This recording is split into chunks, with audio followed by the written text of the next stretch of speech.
Nothing's going over there, with our friend. Never said, What's he saying about me? To me? Nothing. He knows better. He's still breaking my balls now about taking orders from me. Plus now with you and him and all that other shit there. It's your job to make my job easier. I'm not complaining. You asked me. He's a frustrating guy. Look, I don't know how things are going to go. But I can't promise he's going to go away. No, it's not just him. It's free on deal.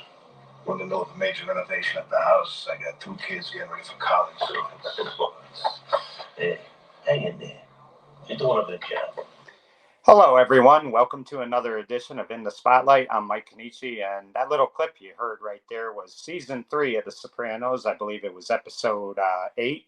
And the gentleman joining us today has done so much over the years. He's been in daytime television.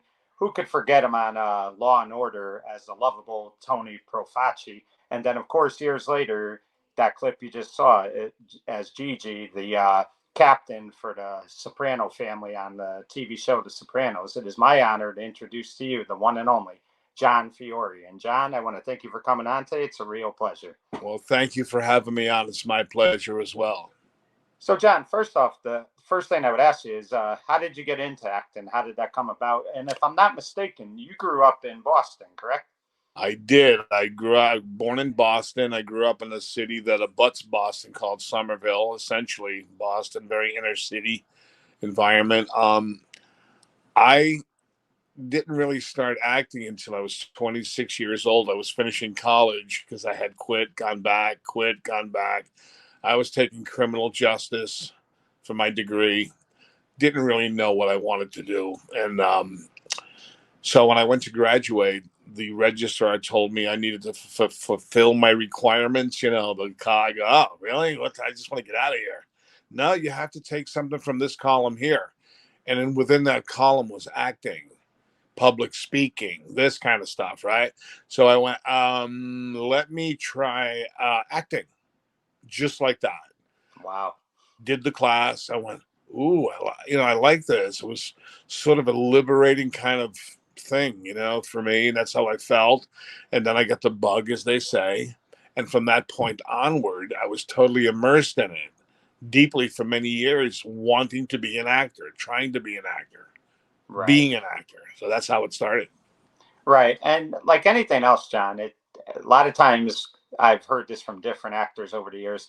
They kind of got to do small things at first to really get that big part. Sometimes they'll do small commercials or they'll be an extra in a movie or stuff like that. I mean, I know you started out a little bit in daytime television and stuff, but really, what was your goal as far as an actor? What did you really want to do? Films or TV or a little of both? I mean, growing up at my age and like seeing guys, of course, the Brando, the typical guys you hear so much about. I loved everybody, but like the roles of like Pacino and De Niro really hit us as Italian guys living in a city.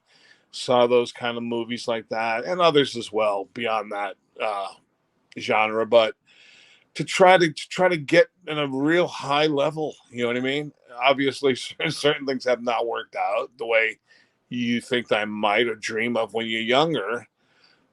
Life, this, that, whatever. But I wanted to be in mob movies, cop shows, and beyond, anything really. But I admired anybody successful at it. I knew that there was a degree of luck involved, as well as talent, as well as a million other things you want to throw into the pot. You just don't really know. What started off, boom, bang, bing, it's going to be not easy, but, things go your way, and then suddenly they don't go your way. And then it's back and forth and up and down. So that's what it is, Right. And now let me ask you, being from Boston, were you a fan of the Boston sports teams? I mean, are you a big Red Sox Celtics guy or, talk about that a little bit? Complete avid Boston sports fan, more so when I was younger. Now, as I'm sort of indifferent to it. I mean, I'm a fair weather fan. If things are going great, I'll watch it. If not, I'll go, they suck. I'm not watching. When I was a kid, though, I was insane over it. Right. I played all the sports, followed them rabidly, went to many games and all that kind of stuff. Yeah. So, John, let me ask you.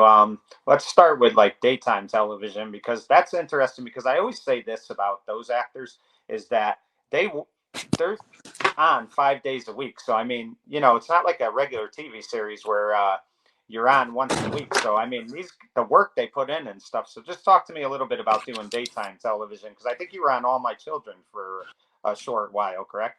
Well, no, my long run was on The Guiding Light, Guiding which Light. That's right. really Yep. happened after The Sopranos. I got the gig because of The Sopranos. Now, I had started doing a couple of soap appearances pre-Sopranos in the early days, what they called under fives, under five lines, and Yeah. some day players on soaps. And this is the early days. And I was in and out. It wasn't overwhelming in the sense that when you're on the show full time and you're getting 5 scripts for the week and you got to memorize Monday, Tuesday, Wednesday, Thursday, Friday, that's a whole other animal.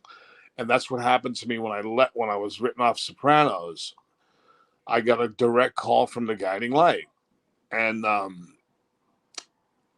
was the boss. I was the crime boss in Yeah. that little fictional world of Springfield, USA. They didn't say what state, of course. I was the Godfather type, and the Yeah. storyline. It went for a long time, and it was a true test by fire because, like I said, they plop those scripts in front of you for the week, and you go, I can't remember this. How Yeah. am I? I go, this is just Mondays. Then you got 2. So, but you have to because you just can't go out there and not know your lines. So somehow your brain goes, all right, and it starts to work, and you're incredibly because I don't know if I could do it, but I did it. I said, I can't believe I'm remembering all this stuff. You know Yeah. what I mean? And you're out there doing it, but then you disappear in some regards into the world of daytime TV. People, if you're not into it, and a lot of people weren't into daytime TV, you know, certain ages and so forth, but people go, you didn't do anything after that. Where were you? What happened? You were out? You didn't? I go, no, it was a fucking. Like I swear. It's okay. It's all right. I was on daytime TV for a long time. You know what I mean? Yeah, definitely. And people think you're gone, but you're not gone. You're just in a whole weird, different category. Right. And it's And you, funny. Yeah, yeah. go ahead. No, you go No, ahead. I'm just Yeah. saying. And there you are, and you're doing your thing day in and day out. And a lot of the people that watch these great nighttime shows think you're, like I said, they think you're gone. Yeah, they really do. And the funny thing about daytime that's different than TV as far as crime bosses go and stuff is sometimes they kind of tend to make the crime bosses or people that are criminals they have a storyline where there's also a good quality about them and fans really love them where it's just not realistic in real life but they somehow implement that on TV where you tend to love that character even though you know he's a bad guy. Yeah, that's true. I mean, my guy that I played in Guiding Light, I saw a psychic. You know what I mean? Yeah, Crazy yeah. stuff. There was a comedic element to it. You know what I mean? It was a little bit over the top here and there. It was great fun, great pay. So anybody that does soaps is, you got to admire them because unless you're there and you see what they go through and how they do it, it's really something. It really is. And it's if nothing else, I know a lot of guys have gone on to make it big, started in soaps, and it's a tremendous training ground because you're doing Right. it like a live. It's almost because it's 3 cameras. It's almost like a stage play. They'll run for 10 pages of dialogue if they can do it. You know what I mean? Because they're switching off 3 cameras. So you're like performing, and there's long scenes of talking, moving around, different cameras picking you up. So it's pretty Right. cool. Right. And John, one thing that's cool about you as well is when you guest star in so many shows, you had a great recurring role on Law and Order, which we'll get to in a sec. But you're doing Law and Order, then you're also doing NYPD Blue a few episodes, New York Undercover, stuff like that. So fans are seeing you on so many different TVs. They're seeing you on ABC, they're seeing you on NBC, Fox, CBS. So I mean, the great thing about being a character actor like that and a guest star a lot of times is your face is all over the place. Yeah, I mean, especially in that universe there that you just pointed out, those shows at that time in New York when that was happening. Law and Order is still happening. Yeah. But yeah, you start to show up.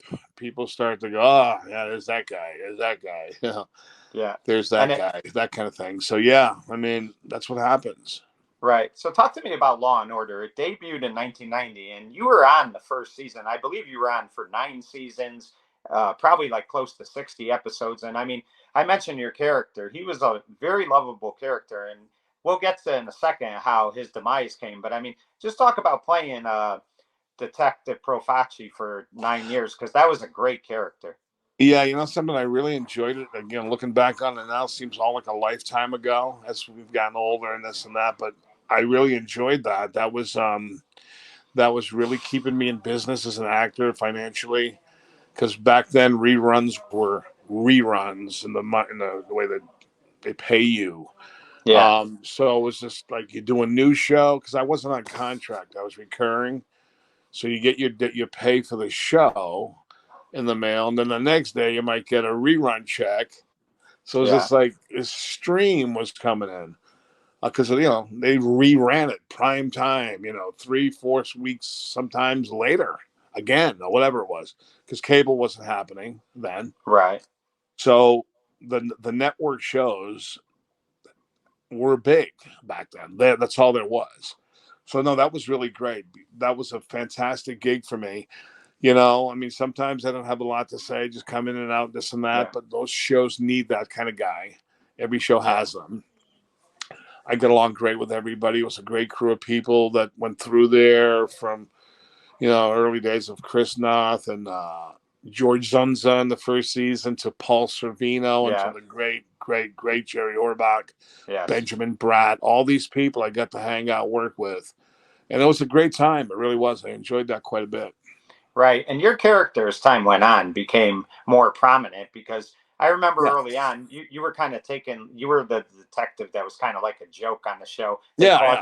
They called you the guy that went and got the donuts and stuff. But as time went on, I mean, your character played a pivotal part in the series. And I mean, let me ask you, how did you like the way they kind of wrote your character off the show? Because as a fan, it really bothered me because you had come such a long way. And basically this guy set you up for the most part, and it just was like very sad to see the way your character Yeah, went. it was really a mixed thing, because I remember Chris Noth had called me to tell me that he was putting this thing together because he was instrumental in getting it put together with Dick Wolf and this and that, right? And of course, Dick Wolf had to okay it, agree to do it, but that Logan was still a fan favorite in Law and Order, so it was a way to bring him back. And it would have been the biggest thing I would have done on that Law and Order universe, playing that role in that finale for me. But it also spelled my ending. Yeah. So I'm like, oh no. I mean, Yeah. there was so much more for me to do in that TV movie we're talking about that I got written off in. But again, it was the end. And I remember Dick Wolf saying to me, this was after 9 years, the show being on. He goes, how much longer can we go, man? I went, they end up going for 20, as you know, plus, Yeah. right? I said, well, that's true if you look at it that way. If I go now, we've been on close to 10 years. This will open doors for me. Of course, I had to do it. You know what I mean? There was no real Yeah. option. Like, do you want to do this? It was like, because if I didn't do it, I probably would have faded out on the other show. Whatever. I Yeah. had to do it. I had to do it. I did it. I wasn't crazy about the way the way that happened. Yeah, I mean, as a fan of the show, it was tough to see it go like that. But when one door closes, as they always say, another one opens. And I mean, let's talk about Sopranos because that first season, it was so popular. The fans loved it. And right off the bat, episode 1 of season 2, you're on there. And I mean, right away, we know who this guy is. I mean, he whacks Philly Parisi, and I mean, just Yeah. a unbelievable scene. It shocked me because I did not expect that. And I mean, you were only on that first episode, then you were on the last episode of that season, and both episodes you played had tremendous dialogue and parts because Tony's dreaming in the last episode, and you're shining Philly's shoes in the dream and stuff like that. And I mean, those 2 episodes right there. I mean, you really just like played such a huge part in that season, even though you're only in 2 episodes that year. Is that season? Yes. Yeah.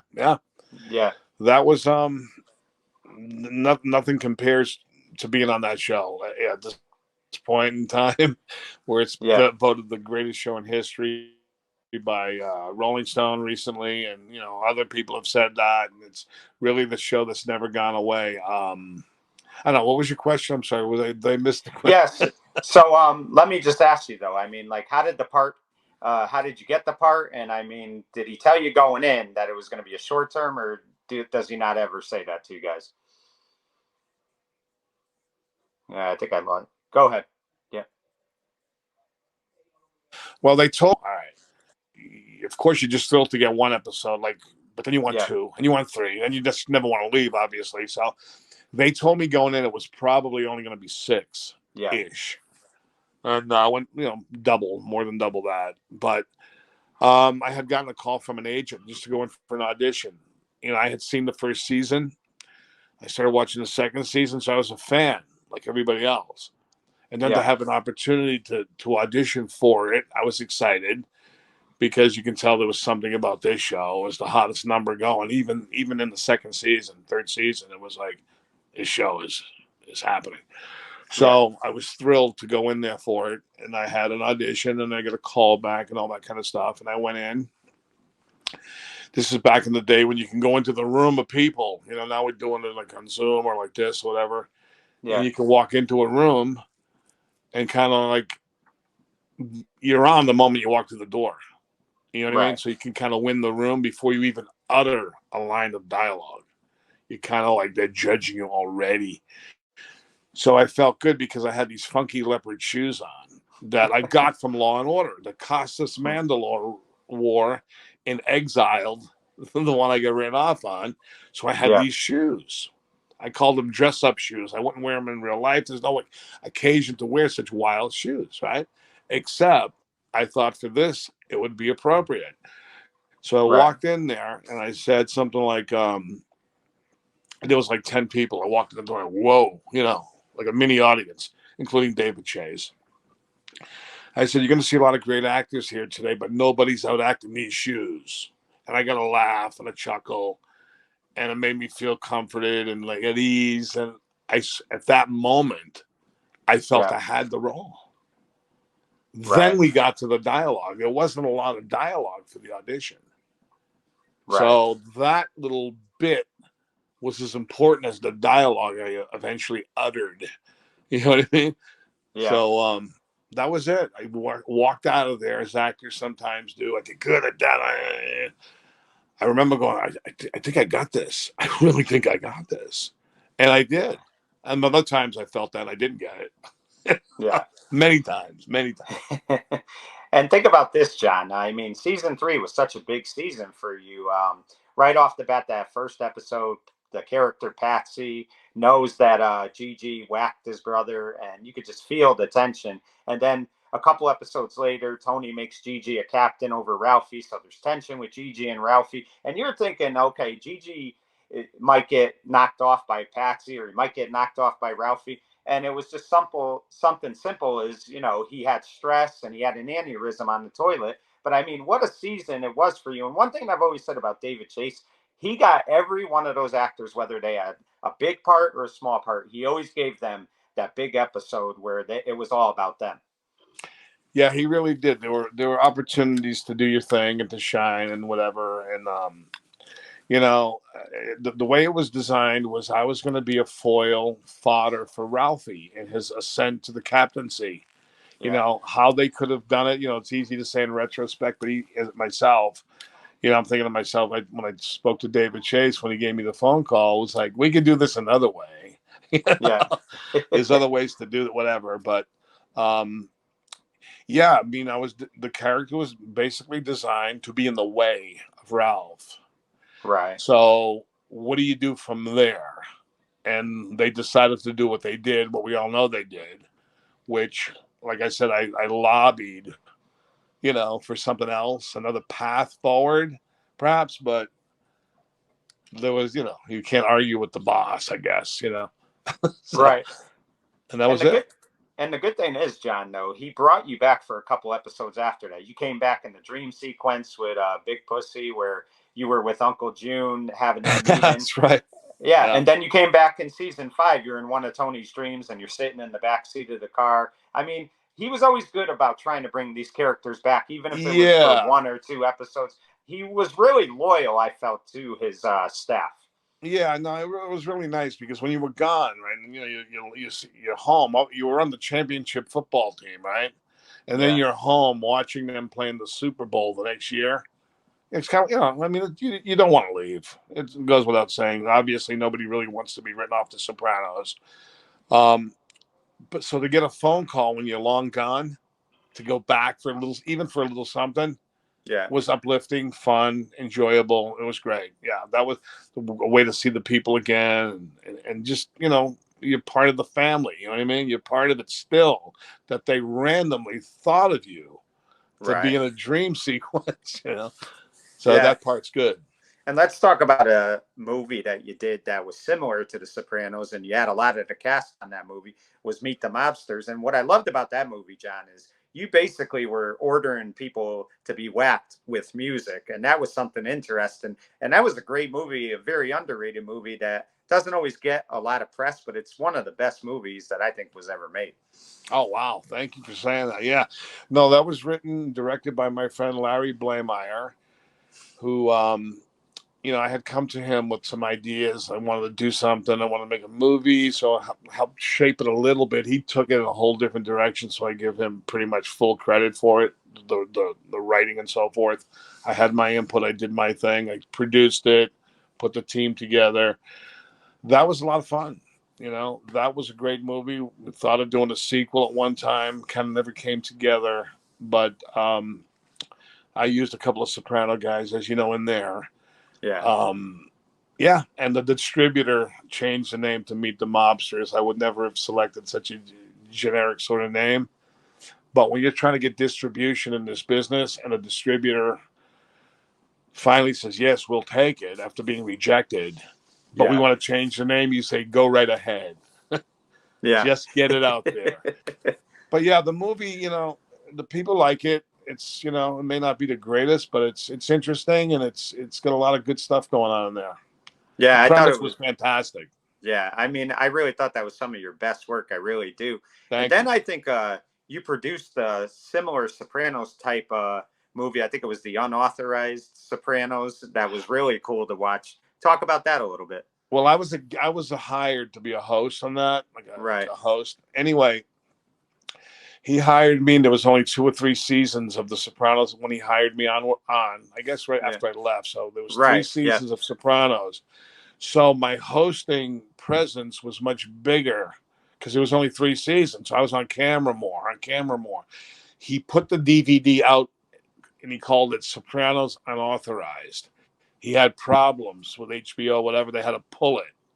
Yeah. He went back to the drawing board and accumulated more of that footage, more of that footage, more of that footage, which pushed me out a little bit more. So my presence on camera as a host was diminished in the final product, which is fine. Right. So because he was replacing that with more footage from the added seasons, which I understood. But yeah, that's on Amazon. That's still out there. That thing. Yeah. Yeah. Yeah. And it's real good. And you got to see like how sometimes the actors get a little frustrated because they want to make the scene great. Like Gandolfini got really upset because he couldn't get this one line straight, and you see things like that. And speaking of Gandolfini, you worked with 2 extraordinary actors at one point, Dennis Franz and James Gandolfini, and they both were dynamic on the shows they starred in. Of course, Franz on NYPD Blue and James on The Sopranos. Just talk about working with those 2 a little bit. Well, like you say, that's very true about them. Ultimate, consummate professionals, dedicated, hardworking actors. That at the top of their game. And like to make it as great as they did, you don't just roll out of bed and just do it and snap your fingers. They put their work into that, and toiling over it really to go to where they went to, especially James on a show that delved into all that other kind of stuff, was even beyond NYPD Blue. It's not easy. and to witness it, you know, it's very impressive, very awe-inspiring, and you realize when you see it firsthand like that, because a lot of actors watch stuff on TV. I can do that. I can do that. I can do that. Yeah. But when you see that performance in front of you, particularly James, because it's more recent and even more raw, you go, I don't know if I could do that. You know what I mean? That's what separates the brilliance. It separates from the pack. To witness that, to see that, to go to those places, you go, wow. You know? Yeah, it was unbelievable. So let me ask you, in 2022, what has John Fiore got in store for fans? What could we look forward to seeing? Well, I'm very involved in podcasting now. I do a thing called Be a Man Podcast, which everybody can check out on Spotify and Apple, and it's everywhere. And it's comedy. That's a lot of fun. It's fulfill some of my creative side of me that I can't get on camera. But I've got several movies coming out. One's called The Collectibles that they're just wrapping now. I got a thing called The Family's Feud coming out. Bad Voodoo coming out, kind of a horror thriller cop thing. And there'll be more projects. I got a little sitcom I'm trying to develop with a former Soprano cast member. That's in the works right now too. This appearance is still based on the Sopranos. I got one with Robert, who you had on, and some of the other guys just in a couple of weeks here in the Boston area. So, you know, there's a bunch of things to kind of fill the time up, you know, while I'm waiting for my magnum opus, shall we say. So real quick, John, before we go, give me your favorite Sopranos episode you did and your favorite Law and Order episode, if there is one that you did. Well, Sopranos episode would have to be the finale, even though it was written out of it. No, I take that back. I take that back. I really like doing that scene in the back room with Tony when he told me to log off the computer because the cookies made him nervous. Yeah. And I talked to him about Parisi being a problem. Yeah. I remember enjoying that very much. That episode sticks out to me because that was my first one back. I barely knew I didn't really know any of those guys. But there you are, popped into a scene. We were like all best friends. And I kind of only met them once before. Some of them I didn't meet at all that were in that room in that scene. And you want to do a good job and so forth. That I was able to really know my stuff that day and sit with them so intimately and feel good, like almost like your first day on the job with everybody. Because the other time I was on, it was just me and Danny in the car. Yeah, you know what I mean. That was easy because it was just the two of us. But to be in the room with everybody surrounding you, that episode always stood out to me for that reason alone. Yeah. Right. And is there a Law and Order one that stands out to you? Or? Well, Law and Order, it's funny. I can't even remember. Honestly, there's things I remember I did, but I don't remember the names of the episodes. Yeah. Even though I met my ending, I would have to say the Exile Law and Order movie, if that counts. Yeah. I would have to say that's my favorite, just for the fact that I had this long sort of confessional scene at the end, so to speak, where I put my gun and badge on the table as a cherry on top, a cap to my Profaci Law and Order career. Yeah. That scene I liked a lot until the part where I had to go to the in vitro fertilization discussion. I'm like, huh? What? What the hell is this all about? What are we talking about? What kind of criminal are you? Yeah. And for a split second, John, I thought that Profaci was going to kill himself. He picked that gun up like he was going to put it through his head. Yeah. And I'll tell you, that was a great episode, but I can't bring myself to watch it again because the ending just bothers me because we got invested in that character. So it's hard to watch. It's really true because Profaci became a drinking game I used to see on the computer, and anytime the name got mentioned, people had to take a shot, and it became this lovable little character. And that was kind of a surprise, but they paid me great. It was good. So. And you got 9 seasons out of it. How many people can say they got a TV series past 5 years? Not a lot of people. True. A lot of people do, but a lot of people don't. So to have 9 years in a TV series is pretty impressive on your resume. Yeah, and like I said too, and this was what I don't know if it was the golden age of TV, but you're talking ABC, NBC, CBS. That's all there was. So Yeah. the focus on these shows, these primetime shows, was tremendous. Now, look at you got. I mean, I don't have to list all the platforms that people are Yeah. watching. You know, Yeah. You can't keep up. Yeah. you can't Yeah. keep up. It's stuff to listen to watch, YouTube, this, that, the other thing. Back then, you didn't have that problem. It was laser focus. So a Sunday night movie, an NBC Sunday night movie of the week, like that Law and Order movie, Yeah. got a lot of eyeballs on that. You know what I mean?